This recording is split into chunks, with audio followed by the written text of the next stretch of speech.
Hey folks, how you doing? This is Jeff with This Week with JTT. How you doing today? I think I've not talked too much though. Maybe you saw the debate, and come on, you know better than that, folks. That debate is so one-sided, it's not funny. In other words, though, it's like 3-on-1. Every time Trump say, make a statement, say something, they gotta fact check him regressively. But for some flavors that Kamala Harris, they don't do a thing. They let her do, say whatever she wants, as long as she wants, which I think it sucks. But there's one thing that she said that got in trouble with ABC and where she got called out for it. You wanna know what it is? I don't have to tell you. I can simply show you that because when I first saw that video, I'm thinking there's no way they had to see it about few more times and had to upload because I find it funny. In other words, though, she did get fact checked, but not from the moderator of ABC or anybody else. So, in other words, folks, check this out. Well, I will tell you, I agreed with President Biden's decision to pull out of Afghanistan. 4 presidents said they would, and Joe Biden did. And as a result, America's taxpayers are not paying the $300 million a day we were paying for that endless war.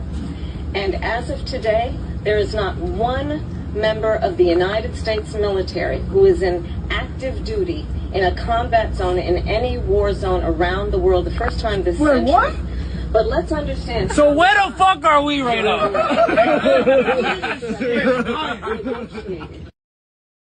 All I'm going to say is this. I dare Kamala Harris to call those young, brave men who's in most hostile areas around the world liars. I dare her. And there you go. Proof is anything else that, number one, she got fact-checked by first the actual servicemen of the U.S. military. But it doesn't end there. In fact, it gets worse for her. In fact, someone from ABC News, not to Kamala Harris, but was a Kamala spokesperson, confirmed that Kamala Harris was not being truthful about it. You think I was kidding? You think I'm joking? You gotta check this one out. Prove me wrong. He's now exposing Kamala Harris's lies. Take a look at this. I want to ask you about her comments about the military. This about the U.S. military. Let's listen. As of today, there is not one member of the United States military who is in active duty in a combat zone in any war zone around the world. Our fact checkers found that to be false, and I have a lot of experience in that area as well. There are currently 900 U.S. military personnel in Syria, 2,500 U.S. troops in Iraq. All have been under regular threat. So why would she make that claim? I think what's important here, Martha, is that Kamala Harris, in contrast to Donald Trump, demonstrated herself to be commander-in-chief. Excuse me, but she said there is not one member of the United States military who is in active duty in a combat zone. That is not true. Why would she say that? Look, that was a comment. That was a comment in a debate. I think the point that she was trying to make was a broader point. This is a typical Democratic response. They ask him a question and all they do is talk about something completely different, deflecting the question and not answering. And yet we have these Democrats are just eating it up like Pac-Man. That's what Kamala Harris did all night during the debate, and this is what they keep doing every single time they ask you a question. What do you guys think is the reason that she kept deflecting question? Please leave me a comment below. I can't with these people. I can't. I just cannot. Let's answer the question. Don't talk around it. Don't talk about something completely different. Don't try to, deflect. Let's answer the strict question. I know you're going to say, oh, Trump did that. The question was towards Kamala Harris, and she made a statement saying, there's no active service member around the world. No. Number one, that debacle in Afghanistan and all that stuff, that's on you and Biden, period. Don't want to hear it. And they making claims that those active servicemen around the world. Get out of here. You serious? No. I'm trying very hard to keep myself calm and focused because that aggravates me. As the saying goes, don't tell me you pee on me while you say another way, It's raining. No, don't. No, that's just ridiculous now. But then again, this is the same person who was what's called the border czar and was touting about it. And when we saw how bad the border crisis got, all of a sudden everybody developed amnesia. Oh, she was not the border czar, but yet she was called the border czar. Well, not just by a lot of people. She was called the border czar until we saw how bad the border situation is. It's horrible. Not only you got possibly millions of illegal, migrants, aliens, you got like aliens, immigrants, migrants, whoever come across the border. You got illegal drugs. Fentanyl is ridiculously deadly. How bad is this thing with fentanyl? I'll put it this way though. See the point of this pen right here? You can put like a tiny amount of fentanyl on the pen and it will kill several people. It's potent. It's deadly. And people are dropping like flies. But then again, did they actually close the border? Did they actually really like put the foot down on the war against drugs? They're not. So fun question to these Democrats, these liberal Democrats, how high do the body count have to be for you to decide to work on that? Maybe we should do something about the problem with drugs. Maybe. No, how about you should have done that a long time ago? And the violent gangs. Seriously? I think one is in Aurora and other places in Colorado. It's like there's 1-2 spots in the United States where drug gangs took over. And I definitely know that they, yes, they have. There have been instances where you got whole gangs taking over and terrorizing neighborhoods. And then do I have to go there about possible terrorists in this country? Terrorists is on the watch list, and someone that will walk in here, someone say, wait, they don't cross the border, they get flown in here. And I don't dispute that, but the border is so wide open, they're like, why spend money on the air ticket? I can walk right in. And they probably did. We got illegal migrants from Lord knows how many nations. But no one's doing anything about it. They open the door wide open. Now you're going to take care of the families, the kids. But what about the people who are here now? And one thing, the biggest thing that gets under my skin, as well as every American, that these migrants get treated better than us. They get free food, money, board, education. They get all of this. What about the people who are struggling right now? What about the people who bust behinds, saving money, scraping whatever money they have, working 2 or 3 jobs? What about them? What about our veterans who shed their blood, suffered, came back broken physically, mentally? What about them? Like I said before in my other live streams, we're not stupid. You're bringing in all these migrants so that way they be future voters. It's that simple. Because more and more African Americans are waking up. I'm beyond glad my people is waking up saying like, what is this not? It's kind of weird. Once upon a time, the Democrats would tell to be like for the working people. No, they're not. Not anymore. I mean, you can probably count like the Democrats on one hand, those who might, care about helping a little guy. No, they're not.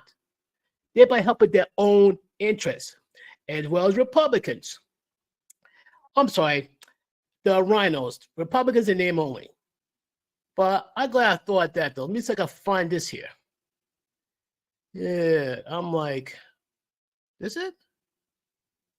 Because I hear George Howard like to say that there are Republicans who are endorsing Kamala Harris. The rhinos, basically. Okay, cool. So I gotta find this article here because I'm still finding it funny.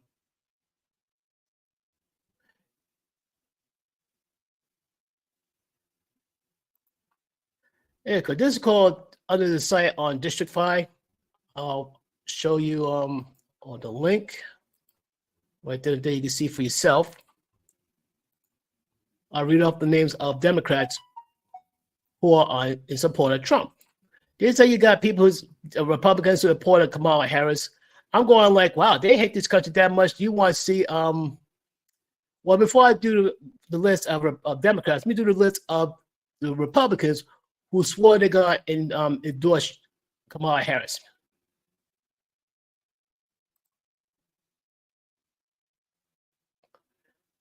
You got Liz Cheney, surprise, surprise.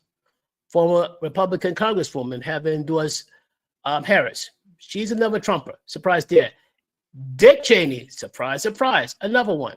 Despised by liberals doing.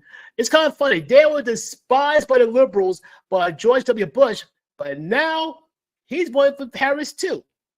Another rhino. These people are not Republicans, they're all rhinos. Unbelievable. Who else? Jimmy McCain. Yep. All I'm going to say is no comment. I'm going to leave that alone. He's a respected war veteran. I give you that. But the fact that,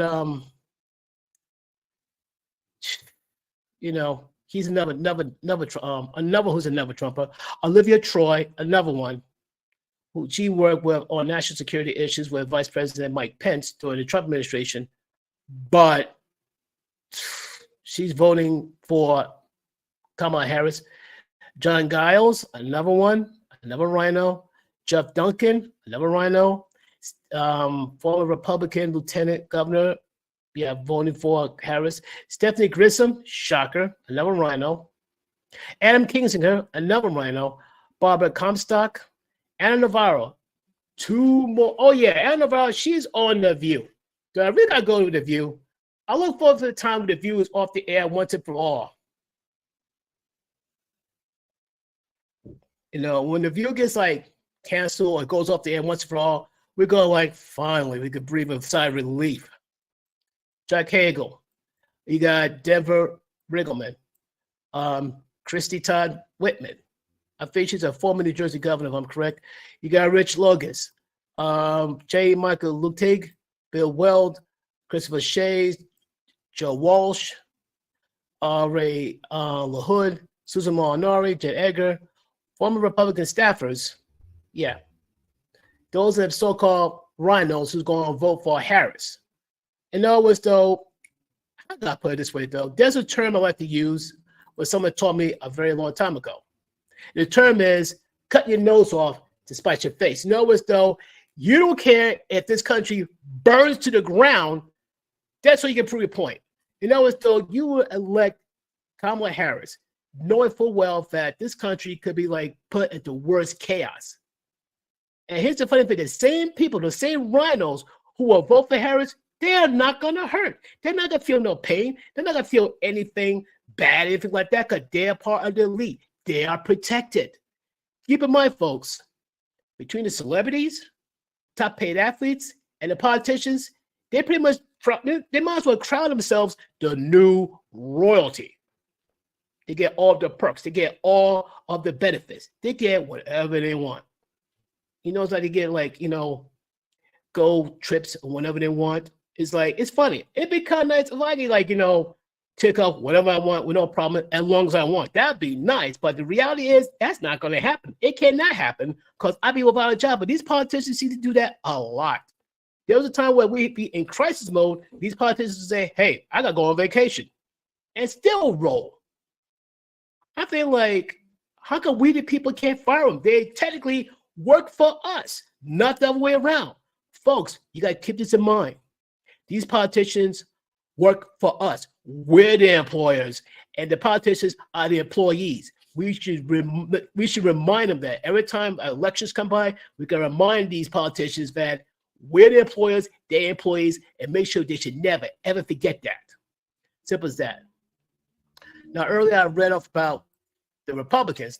We see what Democrats endorse Trump. And some of these the Democrats are pretty brave doing it.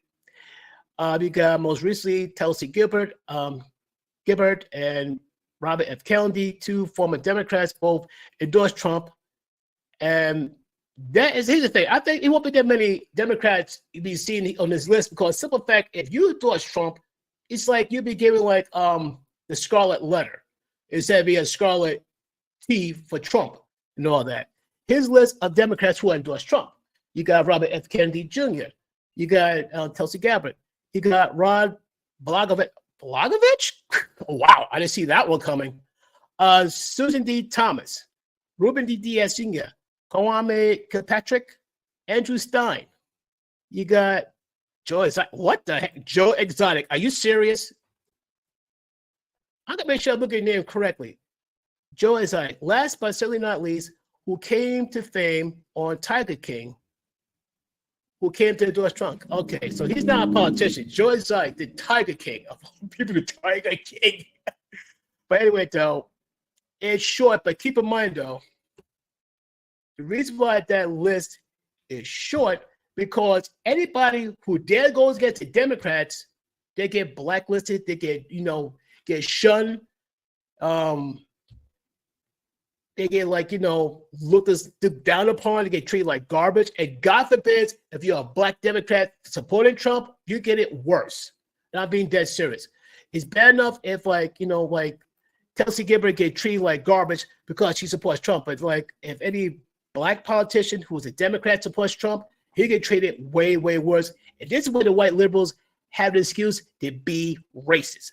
People try to think liberals are not racist. You're right. They're not racist until you give them a reason to be racist. The moment you support Trump, forget it. They will flip on you harder than a Jeep going down a steep hill. But man, oh man. But bottom line is this though.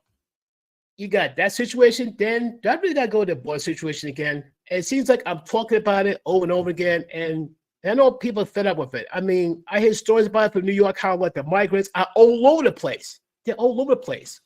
But here's the thing, though. I kind of know in metropolitan, big cities, say New York, Chicago, Detroit, California, say in New York City, Detroit, Michigan, Chicago, Illinois, Los Angeles. There's a ridiculous amount of migrants there. But here's the difference, though. They get help first.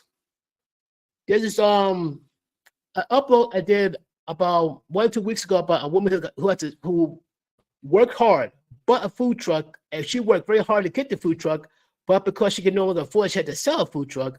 An illegal migrant is buying off her, and that person being funded by the U.S. government. Are you serious? So this woman who busted behind, who can no longer afford a food truck, but yet this illegal migrant is being funded to buy it. How come there's no U.S. government entity to help fund this woman to keep her food truck? What happened to the American dream? You could take away from us, the American citizens, and give it to illegal migrants just so they can vote for them? I said before, I said again, I'm talking to you, sir, Mr. President, future President Trump. Here's this for idea. These migrants, if you want these migrants to do this, the only way these people will stay unless they vote for you, sir. The moment they vote for you, watch how fast the Democrats shut down the border. A fool you can't get in this country. The moment they say, okay, sure, you can stay in this country. If you vote for me, it's automatic. You can stay. The Democrats will get these people out so fast, a fool can't get in this country. Now, do I see Mr. Trump doing that? No way. He wants to get them out, shut the border down. And I can't blame him. We've been screaming to shut down the borders for years. And the saddest thing, this man did a lot of great things. And the worst part, you got the Trump haters, which includes a majority of the Democrats and some of the establishment rhinos, are pretty much holding him back, trying to kneecap him, pretty much put a parachute in his back and blowing on. Basically, put everything you can to stop this guy, and the juggernaut, he's gonna keep on going. So imagine how much money he got done if these people wasn't trying so hard to stop him. This man survived 2 assassination attempts. This man got hit with multiple indictments, 2 impeachments, and he had to take a mugshot. And he has the audacity to stand up and say, fight, fight, fight. You know what? That is what we, the American people, would do. We will fight, fight, fight. Like it was guy's head blown off. He didn't lay down and cower. He stood up. He didn't say no, he stood up. That's the epitome of America. Like 9/11, we didn't stand down, we got up and stayed up. There was a wrestler, if I remember correctly, his name is DDP. He once said something that stayed with me to this very day. And it goes a little something like this. It doesn't matter how many times you get knocked down. What matters is how many times you get up. And ladies and gentlemen of America, we got to fight to stand on our feet. We got to fight for what we believe in. We got to fight for our faith. We got to fight for our values. And with God's help, we can. Meanwhile, the Democrats, they think like, well, we just share with the whole world. The world wants to share with us. When the last time you see China send a boatload of money towards our way? When the last time you see Russia send a boatload of money towards our way? No, they ain't gonna do that. I don't think I can see Saudi Arabia sending a boatload of money towards us. Last time I checked, it's always us. Keep out shelling out the money. So, ladies and gentlemen, before I conclude this, because like this is like a bit of a short live stream and all that, but I got a lot of stuff I got to upload. I got to get some rest too. Keep this in mind come election day. Before you vote, do yourself a favor. Look at your wallet and ask yourself, can you afford 4 more years of this madness? Think about how much money you had in your wallet, like say about during Trump's administration. And think about how much money you have now during the Biden administration. And ask yourself, can you really afford it with Harris? Knowing how, like, when it comes to the economy, she's a total joke. Think about it, folks. I want to thank you folks for being riding and dies and all that stuff. I appreciate you folks. Please like, share, subscribe. And like I said, I appreciate all the viewers came and looked at this. So hope to see you again next week.